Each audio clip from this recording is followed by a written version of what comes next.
Hi everyone! Magandang umaga, tanghali, hapon at gabi sa inyong lahat kung sa mampanig ng mundo kayo naroroon. Ako nga palang muli si Lerma Novales Sarmiento, ang writer at author ng aklat na to na pinamagatang Life in 3 Parts.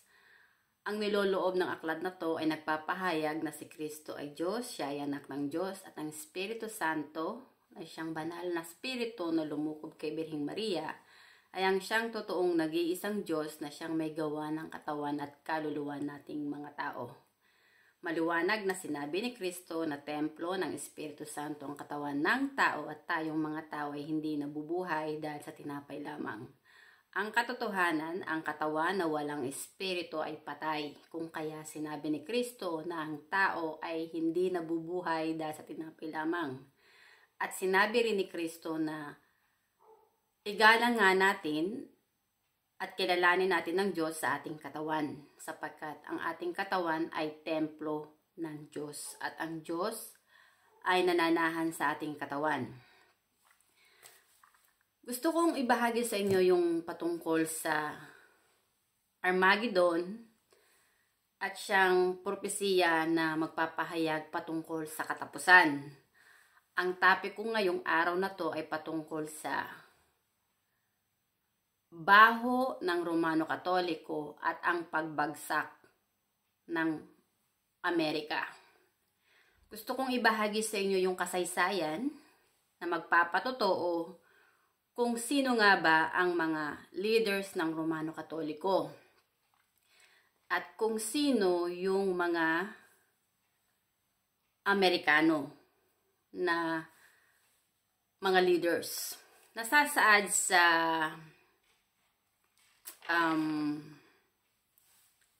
kay Juan, sa unang Juan,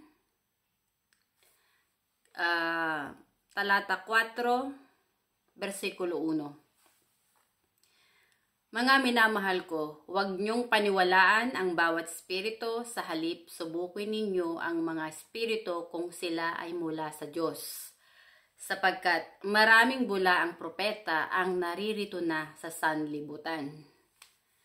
Gusto kong magbahagi sa inyo patungkol sa kasaysayan ng ating bansa para makita nyo yung katotohanan kung bakit tayo nasakop ng mga Espanyol at kung bakit tayo sinakop ng mga Amerikano. Kung magsasaliksi kayo at magbabalik tanaw kayo para hanapin nyo yung katotohanan kung ano yung mga nakaraan sa kasaysayan, makikita nyo ang katotohanan na ang totoong pangalan ng ating bansa ay Maharlika at hindi Pilipinas. Ang bansang Maharlika ay naging kilala at tanyag na naging sentrong pangkalakala na pandaigdigan at maraming mga taga-iba't ibang bansa ang pumupunta noon sa ating bansa para makipagpalit-kalakal. At ang tawag sa pakikipagpalit-kalakal ay barter. At nung panahong yaon, walang relihiyon sa ating bansa. Pero yung mga manlalayag na pumupunta sa ating bansa na nakikipagpalit-kalakal ay may mga kasamang misyonero ng relihiyon ng Islam na nagmula sa Persia. Honestly, ang relihiyong Islam ay nagmula sa Persia na dinala ng mga taga-Persia sa ating bansa para ipakilala. So, yung relihiyong Islam, tinanggap yan ng mga tao sa ating bansa. Kung kaya nagkaroon ng relihiyong Islam sa ating bansa ay dahil nga dinala iyon ng mga taga-Persia. Sa paglipas ng panahon, itong si Ferdinand Magellan na isa ring manlalayag ay napadpad sa ating bansa. At si Ferdinand Magellan naman ang nagdala ng relihiyong Romano Katoliko na may dala siyang rebulto ng Santo Niño. Dahil itong si Ferdinand Magellan ay gusto niyang palaganapin ang relihiyon ng Romano Katoliko. So yung, I think Reyna, yung hari ng Cebu, na dati yung Muslim, nag-convert siya na maging Romano Katoliko.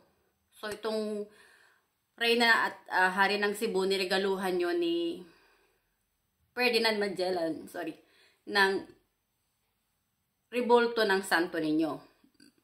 At itong yung hari ng Cebu, hinikayat din niya yung ibang mga tao na mag-convert na maging Romano Katoliko, which is noong gustong palaganapin pa nitong si Ferdinand Magellan sa tulong din noong hari ng Cebu. I think si Humabon yun hari ng Cebu. Ang tumulong kay Ferdinand Magellan para palaganapin ang relihiyong Romano Katoliko.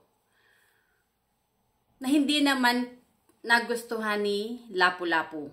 So, itong si Lapu-Lapu at si Ferdinand Magellan ay naglaban sa Mactan. Yan yung kauna-unahang sa history na nasaad na dumanak ng dugo sa ating bansa. Dahil naglaban nga ang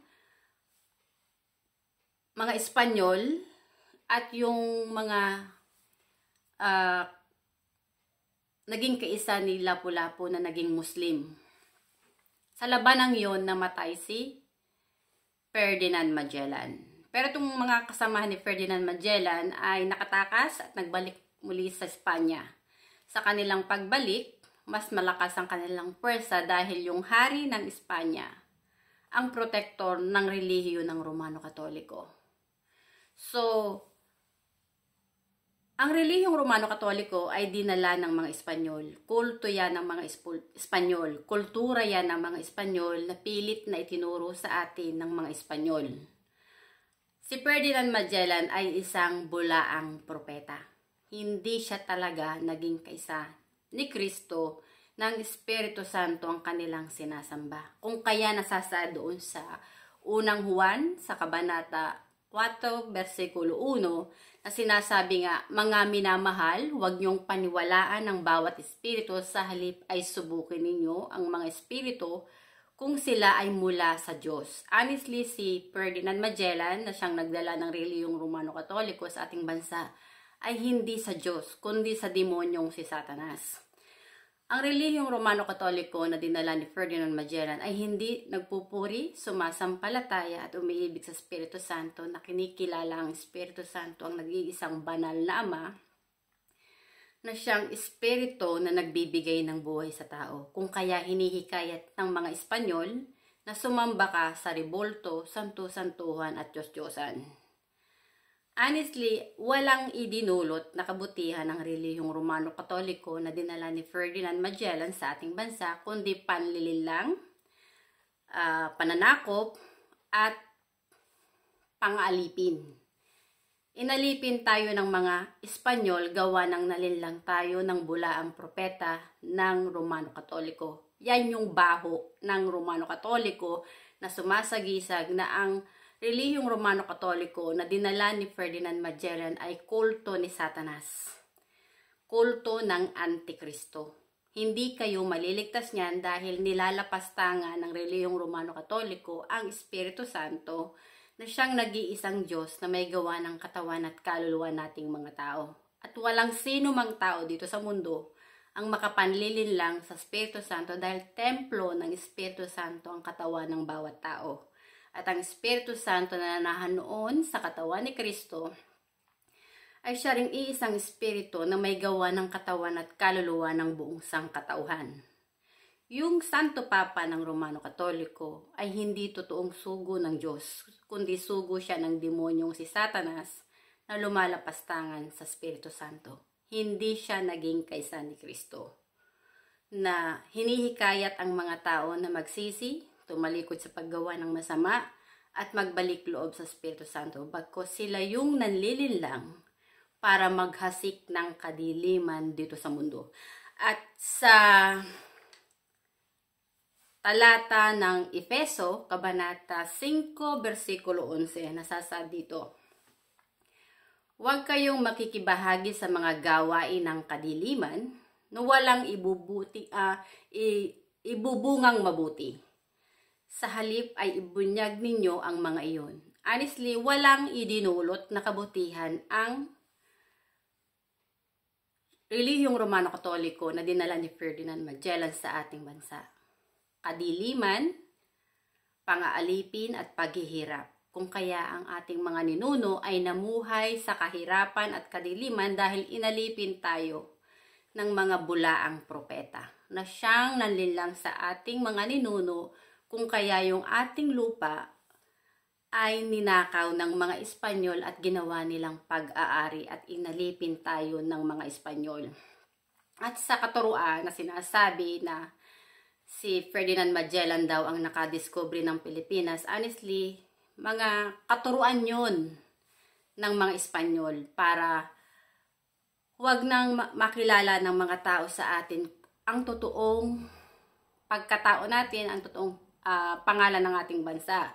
Dahil layunin nga ng mga Espanyol, nakalimutan na ng mga tao sa ating bansa kung sino tayo para manatili tayong alipin ng mga Espanyol na sumasamba sa mga rebulto, santo-santuhan at Diyos-Diyosan. At bilang isang tinawag ng Espiritu Santo na maging tagapagsalita niya, ibubunyag ko yung katotohanan ng Espiritu Santo, ang siyang totoong banal na Ama na parating kasama ni Kristo, ang siyang totoong Diyos na nagbibigay ng buhay sa ating mga tao. Dahil templo ng Espiritu Santo ang ating katawan. Yung Santo Papa dyan sa Roma, isa yung sinungaling, impostor, katulad ni Satanas, na nagmamataas, na gusto niyang iduluhin na siya yung tawaging amang espiritual at banal na ama dito sa ating mundo. Honestly, walang idinulot na kabutihan ang relihiyong Romano-Katoliko na dinala ni Ferdinand Magellan. At sa Efeso, Kabanata 6, versikulo 12, nasasabi dito, sapagkat ang pakikipaglaban natin ay hindi laban sa laman at dugo, kundi sa mga pamunuan, laban sa mga kapangyarihan, laban sa mga makasanlibutang hukbo ng kadiliman. Ng kadilimang ito, laban sa mga espiritual na puwersa na kasamaan na nasa kaitaasan. Honestly, yung labanan dito sa mundo, hindi naman yan laban nga sa laman at dugo. Kasi dito sa mundo natin ginagalawan, may dalawang klase ng espiritu na naglalaban na hindi nakikita ng mata ng tao. Ang espiritu ng Espiritu Santo at ang espiritu ng demonyong si Satanas. Gusto kong ibahagi sa inyong katotohanan na ang Espiritu Santo na lumukob kay Birheng Maria ay ang totoong Ama ni Kristo. Kung kaya si Kristo ay nagsasalita patungkol sa Espiritu Santo.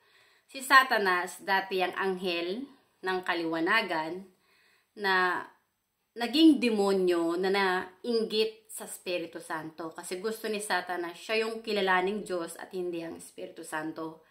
Pero dahil ang ating katawan ay templo ng Espiritu Santo, ang Espiritu Santo nagbibigay ng buhay sa atin at hindi si Satanas. Si Satanas ay walang kapangyarihan na lumikha ng sariling katawan at kaluluwa. Ang espiritu ni Satanas ay nagmula sa Espiritu Santo na kinalaban ni Satanas ang Espiritu Santo dahil gusto nga ni Satanas na siya yung maghari, na siya yung kilalaning Diyos at hindi ang Espiritu Santo na siyang Diyos na nagsugo kay Kristo, na parating kasama ni Kristo. Honestly, ang katawan ni Kristo ay templo ng Espiritu Santo. Kung kaya si Kristo ay nagsasalita patungkol sa Espiritu Santo dahil ang Espiritu Santo ay nananahan sa katawan ni Kristo at parating kasama ni Kristo. Kung kaya sinabi ni Kristo na ang anak lang ang nakakakilala sa kanyang ama at tanging ang ama rin lang ang nakakakilala sa kanyang anak. Sinabi rin ni Kristo na ang ama at anak ay parating magkasama. Kung kaya sinabi rin ni Kristo na siya at ang ama ay isa. Dahil ang katawan ni Kristo ay templo ng Espiritu Santo. At ang Espiritu Santo at si Kristo ay parating magkasama. Bilang isang tinawag ng Espiritu Santo na maging tagapagsalita niya at tagapagsalita ni Kristo, gusto ko ipabati sa inyong katotohanan na hindi ako nabubuhay sa sarili ko lang. Ang nagbibigay ng buhay sa akin ay ang Espiritu Santo na nanahan noon sa katawan ni Kristo. Ay siya ring iisang Espiritu na nanahan sa katawan ko, na siyang nagbibigay ng buhay sa akin. Ang sinusunod ko na Espiritu na tumawag sa akin para ipakilala na siya ang nag-iisang amang espiritual at banal dito sa mundo ay ang Espiritu Santo na nananahan sa katawan ko. Kaya ako nabubuhay at umiiral dito sa mundo ay dahil sa presensya ng Espiritu Santo na parati kong kasama. Siya yung kinikilala kong aking amang espiritual na banal na parati kong kasama na siyang nagbibigay ng buhay sa akin at hindi yung bulaang propeta ng Romano Katoliko na Papa na sinasamba dito sa mundo na Santo Papa raw. Honestly, narito na tayo sa huling panahon. Maraming mga tao ang tulog ang kanilang diwa at patay ang kanilang buhay spiritual, kung kaya maraming tao ang kaluluwa ay namumuhay sa kadiliman. At maraming mga tao, kahit hikayatin mo sila na magbalik loob sa Espiritu Santo, hindi nila yan susundin dahil mas sumusunod sila sa katuruan ng mga Espanyol ng relihiyon ng Romano Katoliko. So, mahirap mo talagang hikayatin ang tao na magbago, na magbalik loob sa Espiritu Santo, lalo na't ang utak niyan ay nakapokus na sa katuruan na itinuro ng mga bulaang propeta. Hindi mo na sila talaga mahikayat na tanggapin ang katotohanan na ang Espiritu Santo ang totoong banal na spirito at ang mga espiritual na nagbibigay ng buhay sa sarili nila. Bagkos kakalabanin ka pa nila at sasabihin nila sa iyo, nag-iisa ka lang. Pero sa mga taong hangal, hindi nila nalalaman ang tao na yun na umiibig at sumasampalataya at nagpupuri sa Espiritu Santo ay hindi nag-iisa, kundi kasama siya ni Kristo at kasama din siya ng Espiritu Santo. Kung kaya sinabi ni Kristo, ang sino mang naniniwala sa akin ay naniniwala rin sa aking Ama na nagsugo sa akin. At kapag naniwala ka sa akin, kung sinabi ni Kristo, ako at ang Ama ay mananahan sa iyo. Dahil si Kristo, Espiritu na siya hindi mo na siya makikita ng mata, katulad ng Espiritu Santo. So yung Espiritu Santo at ang Espiritu ni Kristo, mananahan yun sa puso ng taong naniniwala kay Kristo at umiibig sa Espiritu Santo. Ipakikilala niya na si Kristo ay anak ng Diyos at ang Espiritu Santo ang banal na Ama na nagsugo kay Kristo. Kung kaya yung tao na yon ay ipinanganak na sa Espiritu. Iba na yung pananaw niya, hindi katulad nung dati na hindi pa niya nakikilala kung sino talaga ang totoong amang espiritual na nagbibigay ng buhay sa kanya. Honestly, sinabi ni Kristo na there is power once you receive the Holy Spirit. Ibig niyang sabihin, kapag tinanggap mo ang Espiritu Santo, makikita mo yung kapangyarihan ng Espiritu Santo. Dahil nga, ang Espiritu Santo ang nagbibigay ng buhay sa'yo, siya yung gumagabay sa'yo at gumigising sa'yo sa araw-araw. So sa paggising mo, sa bawat paggising mo, alam mo na binuhay ka pa ng Espiritu Santo at pinigyan ka pa ng chance ng Espiritu Santo na maglakbay dito sa mundo dahil siya yung nagbibigay ng buhay sa'yo.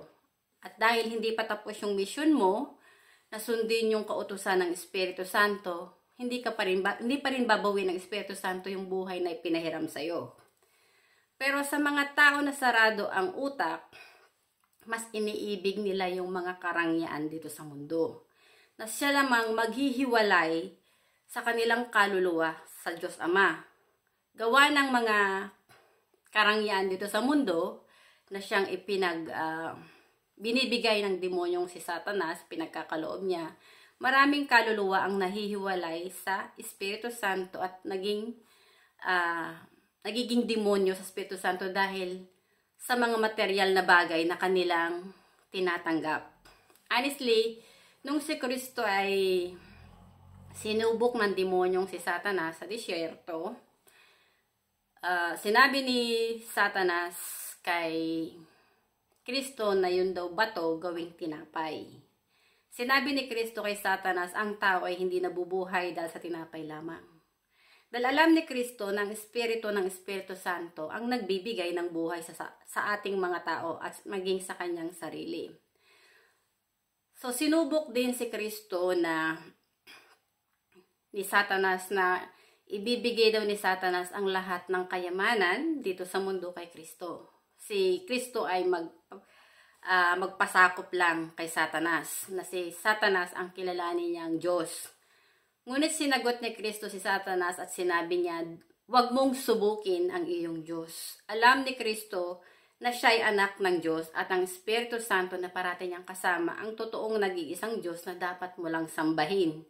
At alam din ni Kristo na si Satanas ay dating anghel ng demonyong, si Satanas ay ang demonyo na dating anghel ng Espiritu Santo. Ang Espiritu Santo ang nagsugo kay Kristo. Ang Espiritu Santo ang kinakalaban ng demonyong si Satanas. Dahil si Satanas, gusto niyang siya yung maghari. Honestly, noong si Satanas ay pinatalsik ng Diyos Ama sa langit, dito siya sa lupa itinapon ng Diyos. Kaya si Satanas dito nanahan sa ating mundo. Ang ating mundo ay puno noon ng kadiliman. Kung babasahin mo ang libro ng Biblia sa Genesis, sa unang paglikha, nung unang-una, ang mundo natin ay walang anyo. Nababalot yan ng kadiliman. At ang tanging buhay lang ang may ikot doon sa ating mundo ay ang Espiritu ng Panginoon. Ang Espiritu ng Panginoon ang nagbigay ng buhay sa sanlibutan. Yung Espiritu ng Panginoon, yung salita na sinasabi niya na magkaroon ng liwanag, magkaroon ng araw, magkaroon ng buwan, magkaroon ng mga bituin, galing yan sa Espiritu ng Espiritu Santo, yung mga salita na yon. So nilikha ng Espiritu Santo ang langit at lupa. Si Kristo, ang kanyang katawan, templo ng Espiritu Santo. Si Eva at Adan, nang nilikha si Adan ng Panginoon, sa alabok siya nagmula. So, ang ibinigay ng Espiritu Santo doon sa ilong ni Adan, ay siyang buhay na ipinahiram ng Espiritu Santo kay Adan. At yung espiritu na yon, ang buhay natin, na pansamantala nating buhay dito sa mundo. Dahil yung ating kaluluwa, pansamantala lang yung mananahan sa ating katawan. Hindi yan mananahan ng magpasawalang hanggan sa ating katawan. Dahil ang ating katawan ay templo lang ng Espiritu Santo. Ang buhay natin dito sa mundo ay may simula at katapusan. Honestly, ang Espiritu Santo lang ang siyang ipinapahayag ko na siyang nag-iisang banal na Ama, na siyang Ama ni Kristo na nagsugo kay Kristo. Sinabi ni Kristo, kung kilala mo ako, kilala mo rin ang Ama. At mula ngayon, nakita mo na siya. Sinabi rin ni Kristo, ang nakakita sa akin ay nakita na rin ang Ama. Dahil templo ng Espiritu Santo ang katawan ni Kristo, at ang Espiritu Santo na sa katawan ni Kristo ay parating kasama ni Kristo, ipinahayag sa akin ng Espiritu Santo na siya yung totoong Ama ni Kristo. Dahil ang Espiritu Santo ang lumukob kay Birheng Maria. At yung mga katuruan dyan sa Roman Catholic, honestly, ay mga katuruan ng mga sumasalungat sa Espiritu Santo. Kung babasahin mo ang Biblia, wala si Kristong itinuro na sumamba ka sa mga rebolto, santo-santuan at Diyos-Diyosan. Wala si Kristo na sinabi na magrosaryo ka. Wala si Kristo na itinuro na sambahin mo si Maria at itaas mo ang pangalan ni Maria na ina ng Diyos. Dahil yun ay kalapastanganan sa Ama ni Kristo. Kalapastanganan yun sa Espiritu Santo. Dahil ang Espiritu Santo lang ang nag-iisang Diyos na may gawa ng katawan at kaluluwa nating mga tao. Maging ang buhay ni Maria ay nagmula rin lang sa Espiritu Santo at si Maria ay hindi nakahihigit sa Espiritu Santo. Walang baho na hindi naaamoy at walang tinatago na hindi nalalantad. Dalang katotohanan, ang Espiritu Santo ang maghahayag ng katotohanan. Kung kaya sinabi ni Kristo na ang Espiritu Santo daw yung tutulong sa atin. At ang Espiritu Santo rin ang Espiritu ng katotohanan. Hindi mo kayang linlangin ang Espiritu Santo dahil ang Espiritu Santo ang may gawa ng katawan at kaluluwa nating mga tao. Ang Espiritu Santo ang buhay, liwanag at katotohanan na siyang pinagmula ni Kristo. Kung kaya si Kristo ay nagsasalita patungkol sa Espiritu Santo. At patungkol naman doon sa pagbagsak ng Amerika, gusto kong ibahagi din sa inyo, sinabi ni Kristo na hindi ka pwedeng magsilbi ng dalawang Panginoon. May pipiliin ka at itatangi. Hindi ka pwedeng magsilbi ng sabay sa Diyos at sa pera. Kung ikaw ay nakita mo na yung pera ng Amerika, makikita mo doon sa likod ng pera ng Amerika na sasaad doon, in God we trust. So, ibig sabihin, Ang mga Amerikano, ang sinasamba nilang Diyos at pinagkakatiwalaan nila ay ang kanilang pera na dolyar. Pero hindi nakahihigit ang perang dolyar sa Espiritu Santo na nananahan sa katawan nating mga tao. Ang dolyar ay material lang na bagay na ipagkakaloob ng demonyong si Satanas sa ating mga tao para tayo ay sumamba sa pera sa halip na sa Espiritu Santo. Honestly, narito na tayo sa huling panahon. Ang labanan dito sa mundo ay Armageddon, labanang espiritual. Kung kaya nasasaad nga sa Efeso 6 versikulo 12, sapagkat ang pakikipaglaban natin ay hindi laban sa laman at dugo, kundi sa pamunuan, laban sa mga kapangyarihan, laban sa mga makasanlibutang hukbo ng kadilimang ito, laban sa mga espiritual na pwersa ng kasamaan na nasa kaitaasan. Honestly, yung leaders ng Roman Catholic, mataas siya sa paningin niya. Tingin niya siya yung talagang banal na ama na dapat igalang at irespeto at paniwalaan. Pero ang katotohanan, ang Espiritu Santo lang ang totoong nag-iisang kataas-taasang Diyos na amang espiritual na nagsugo kay Kristo ang nagbibigay ng buhay sa ating mga tao. Ang Amerika, honestly, gusto kong ibalik doon sa kasaysayan sa ating bansa. Ang Amerika at Spain, naglaban yan. Noong unang panahon, doon sa World War I, kasi nga, layunin din ng Amerika na manakop. At sila yung maghari dito sa mundo at kilalanin na sila yung greatest nation in this world. Pero honestly, ang Amerika, magnanakaw yan. Kampon din yan ng kadiliman. Ang Amerika ahasyan na malaki na nanlilin lang para hikayatin ka na makipagdigma sa mga bansa na hindi nila nagugustuhan. Ganyan ang Amerika. Ang Amerika, ang espiritu niya ay sa demonyo. Hindi kanya hihikayatin na mamuhay sa liwanag at sa kapayapaan, kundi hihikayatin kanya na makipaglaban sa mga nasyon na hindi nila kaibigan. Hindi kinakaibigan ng Amerika. Honestly, ang ating bansa ay sinakop din ng mga Amerikano pagkatapos tayong alipinin ng mga Espanyol na siyang nagdala ng relihiyong Romano-Katoliko sa ating bansa. At ginawa din tayong alipin ng mga Amerikano. Nung dumating ang panahon na binigyan tayo ng isang mabuti at mabait na Pangulo na si dating late President Ferdinand Marcos, naging masagana ang pamumuhay sa ating bansa. Muli tayong naging kilala, gawa ni dating late President Ferdinand Marcos. So, yung mga karatig bansa natin, tinuruan din ni dating late President Ferdinand Marcos kung paano pasaganain ang kanilang lupain. Mabuting Pangulo si dating late President Ferdinand Marcos. Tumating yung time na gusto rin ni dating late President Ferdinand Marcos na ibalik yung pangalang Maharlika. Dahil alam ni dating late President Ferdinand Marcos na ang totoong pangalan ng ating bansa ay Maharlika at hindi Pilipinas.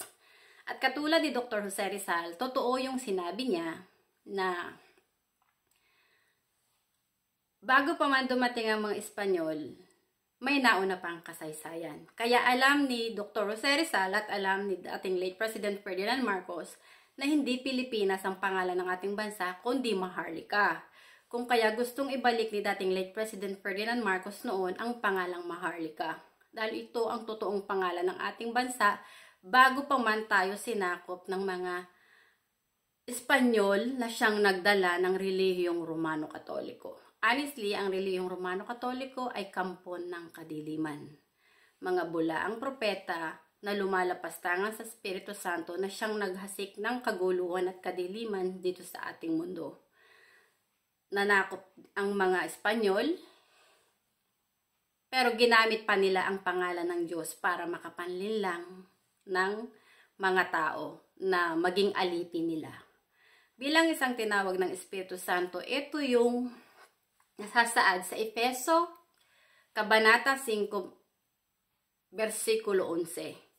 Sinasabi dito, huwag kayong makibahagi sa mga gawain ng kadiliman na walang ibubungang mabuti. Sa halip ay ibunyag ninyo ang mga iyon. Kung kaya ako, inilalahad ko at ibinubunyag ko ang baho ng relihiyong Romano-Katoliko. Na ang relihiyong Romano-Katoliko na dinala ni Ferdinand Magellan sa ating bansa ay kulto ng satanismo at antikristo na siyang nanlilinlang sa mga tao para maghasik ng kadiliman. Kung kaya yung ating mga ninuno sa ating bansa ay namuhay sa kahirapan at kadiliman dahil inalipin tayo ng mga bulaang propeta ng Romano-Katoliko na siyang dinala ng mga Espanyol.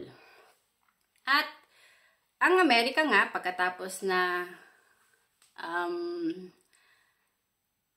tayo ay maalipin ng mga Espanyol, ipinagbenta tayo ng mga Espanyol sa mga Amerikano dahil doon sa nung naglaban ng Espanya at ang Espanyol na pagkasunduan doon sa Treaty of Paris na ang mga Amerikano ang siyang mga maghahawak sa ating bansa.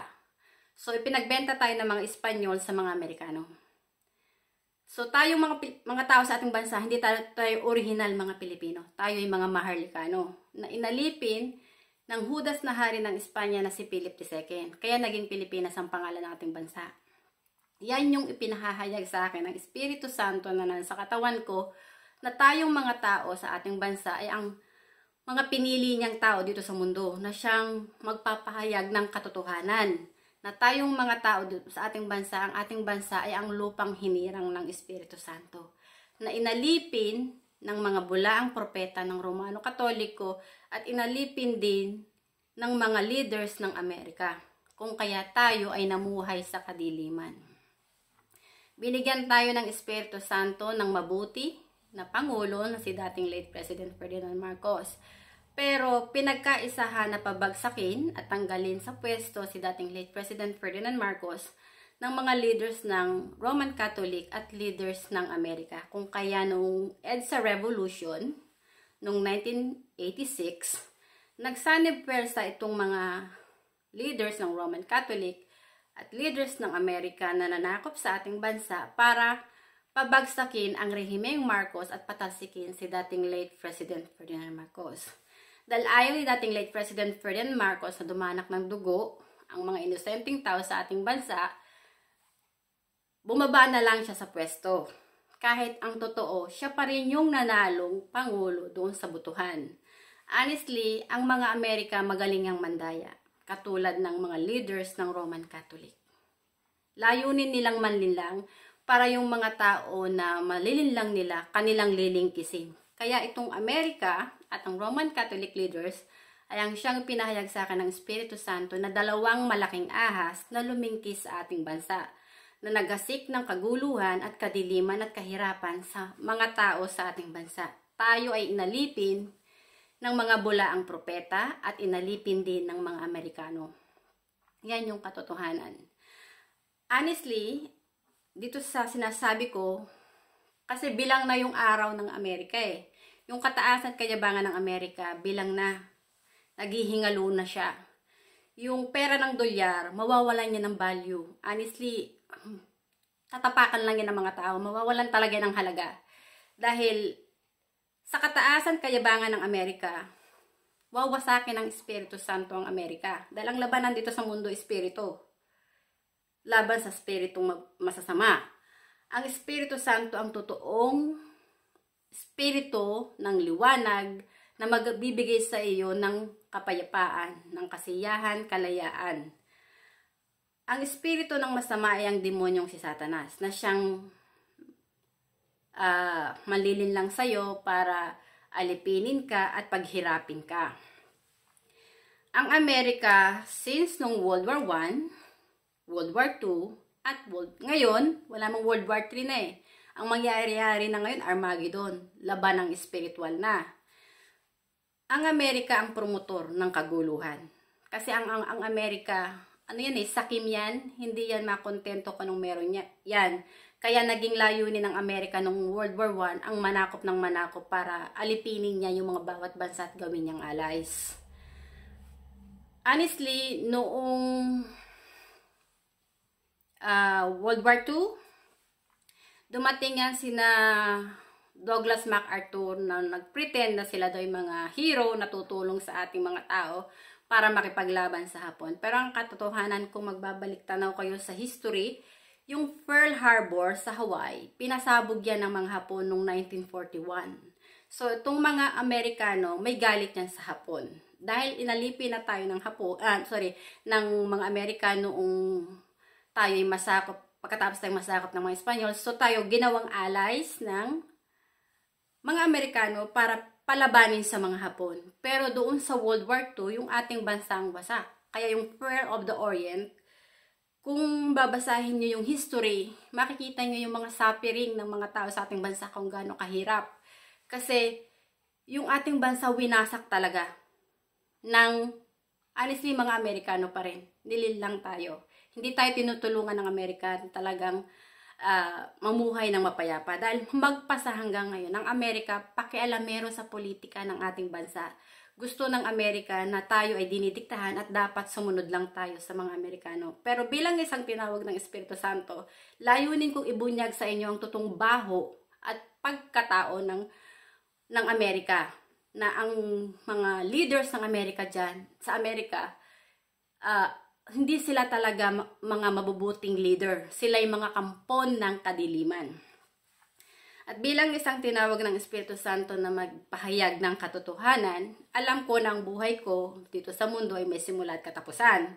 Dahil may hawak ng aking buhay ang Espiritu Santo. Nananatili lang ako dito sa mundo hanggat ang Espiritu Santo ay nananahan sa katawan ko. At ako ay nagpapasakop sa Espiritu Santo na siya yung ipakilala ko na siyang totoong Diyos na may gawa ng buhay ko. At kung sakaling mang lumisan ako sa mundo, itong aklat na to ang magpapatuto na magiging isa sa legacy of my faith. Na ang Espiritu Santo lang talaga ang ipinahayag ko na nag-iisang Diyos, Ama, na may gawa ng katawan at kaluluwa nating mga tao. Honestly, may isa kong libro na ginagawa na ang title ay The Land of Maharlika. Doon ko talaga ibubunyag ang baho ng relihiyon ng Romano Katoliko at ang baho ng Amerika. Kung bakit tayo sinakop at inalipin ng mga bulaang propeta ng Romano Katoliko at kung bakit tayo sinakop at inalipin din ng mga Amerikano. Ang mga Amerikano at ang mga Roman Catholic leaders ay mga kampon ng kadiliman. Sila yung rulers of the darkness in this world na dapat nating kalabanin. Dahil sila yung mga kampon ng kadiliman na naghahasik ng kaguluhan dito sa mundo. At yung mga bulaang propeta, honestly, yung mga pare, ang kaluluwa nila dahil hindi naman talaga nila tinanggap ang Espiritu Santo at hindi nila sinasamba ang Espiritu Santo sa puso nila, sila yung mga ahas at alakdan dito sa mundo. Na nasasa din sa Bible na sinabi ng Panginoon na tatapakan mo yung mga ahas at alakdan pero hindi ka nila masasaktan. Dahil alam mo, ang katotohanan, ang kaluluwa mo, yung Espiritu Santo na nasa katawan mo, ang mangangalaga sa iyo. Mapatay ka man ng mga tao dito sa mundo dahil kaya naman nilang patayin katawan mo lang eh. Pero yung kaluluwa mo hindi nila kayang patayin dahil ang Espiritu Santo ang nagbibigay ng buhay sa iyo. At ang Espiritu Santo rin ang maghuhukom sa kaluluwa ng mga taong pumatay sa iyo. Alam ng Espiritu Santo na hindi ikaw ang una nilang kinagalitan kundi siya. Kaya yung kasalanan na walang kapatawaran ay kapag nilapastangan mo yung Espiritu Santo.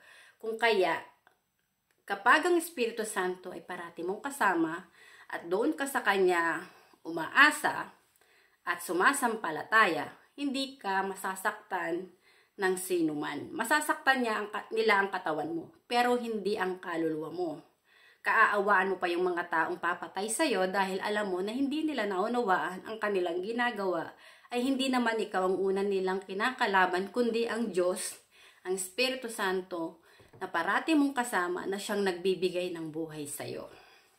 Honestly, dito sa realidad ngayon ng ating mundong ginagalawan, sinabi ni Kristo, mag-ingat nga sa mga bulaang propeta sapagkat marami ang gagamit ng kanyang pangalan, ngunit ang puso nila ay sa halimaw. Honestly, marami mga bulaang propeta ang nagkalat dito sa mundo na hindi naman talaga nila itinuturo ang katotohanan ng Espiritu Santo na nasa katawan ni Kristo, ang totoong Ama ni Kristo na nagbibigay ng buhay kay Kristo at sa buong sangkatauhan.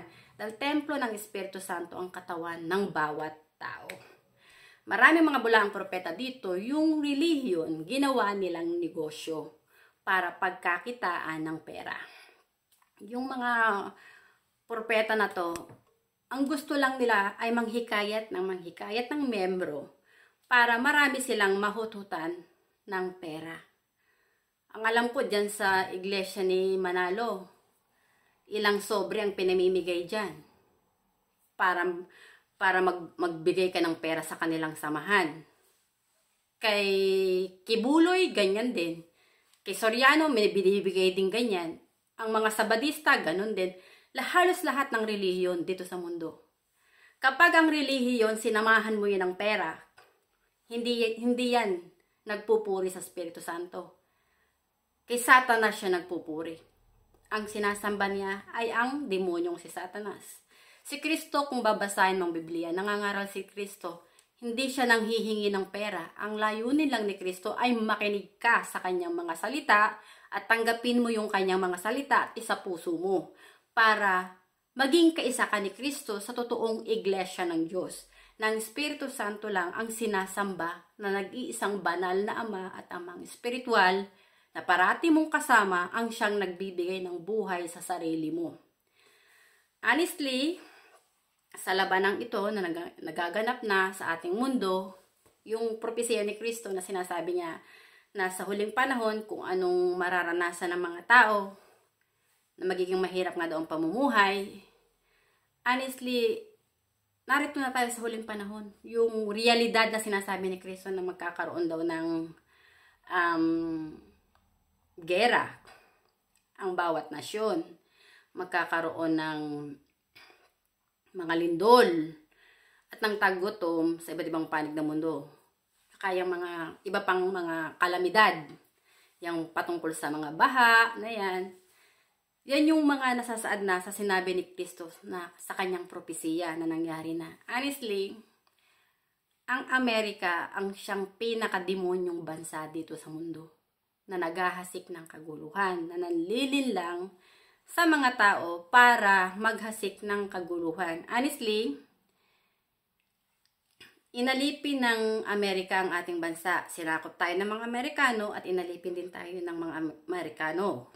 Sa World War II, ginawa tayong bait ng mga Amerikano na makipaglaban sa mga Hapon. So, inimbitahan ng mga Amerikano, mga Hapon na pumunta sa ating bansa para durugin yung sarili nating bayan, yung sarili nating lupain. Kaya doon sa World War II, wasak ang ating bansa. Ngayon, yung nangyayari dyan sa Ukraine, honestly, walang idinulot na kabutihan yun. Yung panghihikayat ng Amerika na kalabanin si Putin, kundi dinurog lang ng Russia ang Ukraine. Kapag inidolo mo ang leaders ng Amerika, sinasabi ko sa iyo, mapapahama ka. Yung mga tao dyan sa lupain mo, mawawala ng tahanan. Magkakawatak-watak ang kanilang pamumuhay. Dahil, ang nagpasakop ka dyan sa demonyo Demonyo ang Amerika. Hindi yan talaga totoong tutulong sa'yo. Ang layunin lang ng Amerika, gawing kampain para kalabanin yung bansa na kinakalaban niya. Honestly, ang Amerika galit din yan sa China. Hinihikayat ng Amerika si Tatay Digong na makipagdigma sa China. Pero si Tatay Digong, madiplomasya siya. Wise leader si Tatay Digong. Si Tatay Digong, pinag-aaralan niya yung mga salita at kilos ng mga bawat leader dito sa mundo. So nakita ni Tatay Digong na wala naman totally ang China na ginagawang aksyon para gerahin tayo. Bakit tayo makikipaggera sa China? Hindi naman nakikipaggera ang China. Layunin kasi ng Amerika na ang bawat mga nasyon ay maglaban-laban. Dahil yun ang layunin ng Amerika. Nakalabanin mo ang bansa na hindi gusto ng Amerika. So ngayon, ang nangyayari nung kinalaban ng Amerika, ang si Putin, hinikayat ng Amerika ang mga bansa dito sa Europe na kalabanin si Putin. Honestly, nagsuffer ang pamumuhay ng mga tao din dito sa Europe, worldwide, kasi yung mga gasolina nagtaasan yan. So, yung mga presyo ng mga bilihin nagtaasan din. Itong gera na nangyayari sa Russia, tsaka hindi naman talaga laban yan sa Ukraine eh.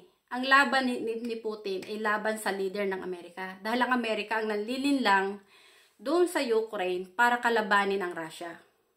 Ang trato ni Putin sa Ukraine ay kapatid. Pero dahil tarantado itong si Zelensky, puppet yan ng Amerika, naniwala siya doon sa leaders ng Amerika. Kaya ang nangyari sa kanya, yung kanyang mismong bansa, dinurog. Gawa ng, ang naglalaban ay ang Amerika mismo at ang Russia. So, naipit ngayon ang Ukraine. Yan yung katotohanan. Bilang spiritual warrior, ipinapahayag sa akin ng Espiritu Santo na sabihin ko ang katotohanan. Ito yung realidad na nangyayari sa ating buhay dito sa mundo na hindi nakikita ng maraming tao. Na ang Amerika ang promotor ng kaguluhan. Siya yung nanghihikayat na makipaglaban ka para madurog mismo ang sarili mong bansa. Ngayon, anong nangyayari? So, ang ginawa ni Putin, dahil matalino din si Putin, ang ginawa niya, yung pag bumili ka ng gas niya o ng langis, hindi mo pwedeng gamitin ng dolyar. Gagawin mo rubles. Yan yung ginawa na aksyon ni Putin. So, yung dolyar, nag-collapse. Bagsak siya doon. Pero mayabang pa rin ang Amerika. Gusto pa rin niyang magyabang. Pero sa paglipas ng mga panahon, nakikita ko na sa mga balita na yung mga taga-Europe, kasi nga gusto ng Amerika na i-ban din ng ang China eh. So magaganda rin naman yung product ng China, maayos siyang kausap. So yung mga taga-Europe, hindi nila inaano na kalabanin ng China. Nakikipag kalakalan pa rin sila sa China dahil alam nila ang China, hindi naman talaga sila hindi totaling masama ang China. So ngayon, lumalabas ngayon ang Amerika, ang diktador, manipulator, na siyang nanlilinlang sa bawat leader para kalabanin yung bansa na hindi nagugustuhan ng Amerika. Honestly, ang nagpabagsak kay dating late President Ferdinand Marcos ay mga leaders din ng Amerika at nananghikayat sa mga leaders ng Roman Catholic na patalsikin sa posisyon si dating late President Ferdinand Marcos. Honestly, narito na tayo sa huling panahon. Ang labanan dito sa mundo ay Armageddon. Walang World War III. Dahil ang labanan nga espiritu. So ngayon, pinapahayag ko sa inyo kung sino yung may kaluluwa ng masasama at kung sino yung may kaluluwa ng mabubuti. Honestly, nung tayo na problema sa Marawi, si Tatay Digong gawa ng mga terorista. Yung isang taga roon kina Putin, sinabi niya, lumapit ka kay Putin, humingi ka ng tulong. Si Putin, honestly, hindi siya masama. Ang ginawa ni Putin, kung makikita mo yung video nung pumunta si Tatay Digong sa Russia, kung paano talaga tinatrato ni Putin ang mga tao na kaibigan, napakaganda ng pagdating ni Tatay Digong doon. Tinulungan ni Putin si Tatay Digong, kaya yung Marawi, nilupig ng mga kasundaluhan natin din yung mga terorista. Kaya yung mga terorista dyan sa Marawi, nangaubos. Even though nadurog ang Marawi sa labanang yon, pero muling binubuhay ang Marawi. Nagiging maayos na. Kasi yung mga demonyo doon, hindi na makapaghari-harian pa. Ito yung sinasabi ni Kristo na lahat ng mga ito ay pasimula lang ng paghihirap. Pero sinabi ni Kristo na hindi pa yun yung katapusan. Honest lang ang katapusan sa sinasabi ni Kristo ay mahahayag muna yung patungkol sa kaharian ng Diyos Ama. Kung sino nga ba talaga ang Diyos na nagbibigay ng buhay sa atin na dapat nating sambahin. Dito sa aklat na to, ang layunin nito, ipahayag yung mabuting ebanghelyo na siyang salita ng Espiritu Santo, na siya lang dapat ang kilalanin nating banal na Ama at Amang espiritual na siyang nagbibigay ng buhay sa atin. At tayong mga tao, kailangan na nating magsisi, magbalik loob sa Espiritu Santo para patawarin tayo ng Espiritu Santo nang sa gayon, malupig ang kasalanan. Kapag nalupig na ang kasalanan, yung masasamang tao dito sa mundo, yung mga kampo ng kadiliman, dahil bilang na naman ang araw ng Amerika wala nang value ang pera ng Amerika. Kasi yung itatapat dyan, maraming mga bansa nagkakaisa na gamitin yung BRICS.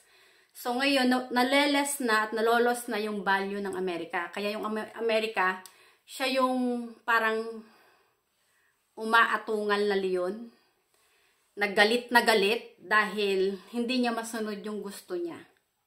Yung espiritu ng Amerika ay naghihingalo na, pero mayabang pa rin. Honestly, bilang na ang araw ng Amerika, yung kataasan at kayabangan ng Amerika, wala na siyang magagawa.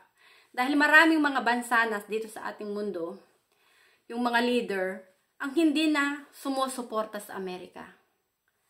Tingnan nyo ang katotohanan kung anong nangyari sa Ukraine. Nang sinunod ng leaders ng Ukraine, ang Amerika. Honestly, ang Europe, lahat ng leaders sa Europe, ang NATO, nagkaisa yan para durugin si Putin. Pero si Putin nananatiling nakatayo. Dahil si Putin ay isang spiritual warrior na mabuti ang kanyang layunin, hindi talaga siya masama. Hindi siya ang nagsisimula ng kaguluhan sa mundo, kundi ang Amerika. Ang mga leaders ng Amerika ang siyang nanghihikayat sa mga tao na makipag-away sa kapwa nila, yung kalapit bansa na magkaroon ng kaguluhan. Honestly, ang Amerika ang siyang dudurugin ng Espiritu Santo sa huling panahon. Yung lahat ng baho ng Amerika, ilalabas ko yan doon sa pangalawang libro na ginagawa ko, yung The Land of Maharlika. Pati yung baho ng Romano Katoliko, nandoon din sa ginagawa kong libro na The Land of Maharlika. Dahil doon, mahahayag at mabubunyag yung realidad ng katotohanan base sa kasaysayan. Narito na tayo sa huling panahon. Bilang na ang araw ng mga leaders ng Roman Catholic na siyang mga kampo ng kadiliman. Bilang na rin ang araw ng Amerika. Yung kataasan ng Amerika, magwawakas na. Dahil wawasakin niya ng Espiritu Santo, sinasabi ko sa inyo. Makikita ng mga tao sa buong mundo na ang mga ang relihiyon ng Romano Katoliko ay hindi talaga naging kaisa ni Kristo. Dahil ang sinasamba dyan sa relihiyon ng Romano Katoliko ay ang mga ribolto, santo-santuhan at Diyos-Diyosan, which is hindi iyon ikinalulugod ng Espiritu Santo. Kaya yung leaders ng Roman Catholic ay isang antikristo na lumalapastangan sa Espiritu Santo. At sa Amerika, ang sinasamba dyan ng mga Amerika ay ang kanilang dolyar. Kaya nakalagay sa kanilang pera, in God we trust. Pero wawasakin ng Espiritu Santo ang dolyar. Mawawalan niya ng value. Sinasabi ko sa inyo. At si dating late President Ferdinand Marcos kasi gusto niyang parang ginto ang gamitin sa pakikipagtransaksyon. So ngayon parang gusto din ng mga yung nagsama-samang bansa, yung BRICS, yung Russia, ang Brazil, ang China, South Africa yata yun, at saka yung isa yata, I don't know kung India. Yan yung nagsama-sama. Gusto nilang gamitin na yung ginto. So, pag ginamit ang ginto, yung bansa natin, kasi mayaman sa ginto maraming ginto ang ating bansa na ayaw anuhin ng mga dilawan at ng mga Amerikano. Dahil nga, ang mga dilawan, kaysa yan ng mga Amerikano, mga magnanakaw, sila yung mga kampo ng kadiliman at sila yung mga sinungaling, na nanlilin lang. Honestly, lumalabas naman ang talagang baho. Kasi yung ibang mga dating naging NPA, na nakita nila yung pamumuno ng kanilang kasamahan ay mga demonyo, kasi yung ibang mga leaders dyan sa NPA, na mga nagpasakop nga dyan sa mga sa mga leaders ng Roman Catholic. Kasi ang mga Roman Catholic din naman leaders ang nagtuturo sa mga tao sa ating bansa na kalabanin ang gobyerno. So, inilalabas nung Eric ba, yung dati siyang kabilang sa sa ano ng mga New People's Army. So, lumalabas lahat yung baho ng Roman Catholic. Ngayon, lumalabas din yung baho sa Amerika. Ang Amerika at ang Roman Catholic leaders ay ang dalawang malaking ahas na lumingkis sa ating bansa na naghahasik ng kadiliman. Narito na tayo sa huling panahon. At maraming tao ang tulog pa rin ng kanilang diwa at ang kanilang kaluluwa na hindi nila nakikita ang katotohanan na ang buhay nating mga tao dito ang may hawak ay ang Espiritu Santo lang. Kung kaya dapat nating i-honor sa ating katawan ang Espiritu Santo na siyang nananahan sa ating katawan, na siyang ating kilalanin na ating Amang Espiritual at Diyos, na parati nating kasama na siyang nagbibigay ng buhay sa atin. Maraming salamat sa inyong pakikinig at hanggang sa muli. Bye! Thank you!